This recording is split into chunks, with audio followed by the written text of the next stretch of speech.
Kumakaway na papuntang Big Apple si Heaven Peralejo matapos mapili ang kanyang horror film na Lilam bilang isa sa mga opisyal na kalahok sa prestihiyosong New York Asian Film Festival NYAFF 2025.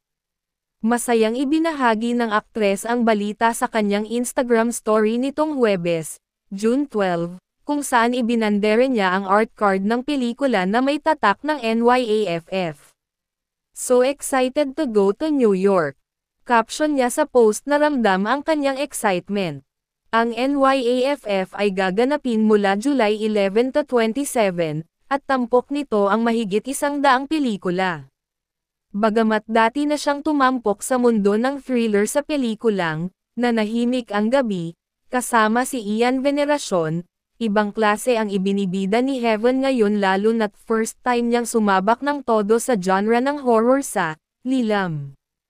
Sa pelikula, ginagampanan ni Heaven ang papel ni Isa, na kasama ang kanyang kapatid ay unti-unting nadidiscover ang mga kababalaghang bumabalot sa ampunang kanilang kinalakihan.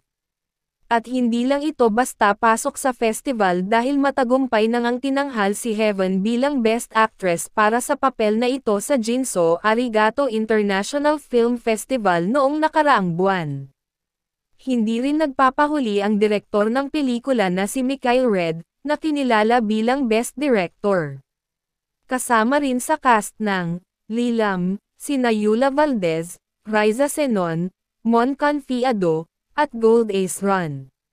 Samantala, naging usap-usapan recently ang kumakalat na chikang hiwalay na sila ng boyfriend na aktor na si Marco Gallio. Ito ay matapos mapansin ng ilang merits na naka-unfollow si Heaven kay Marco sa Instagram. Maliban pa dyan ay kapansin-pansin na burado na ang ilang sweet photos ng dalawa. Ngunit as of this writing, naka-follow pa rin ang aktor sa dalaga at visible pa ang mga pictures nila sa kanyang account.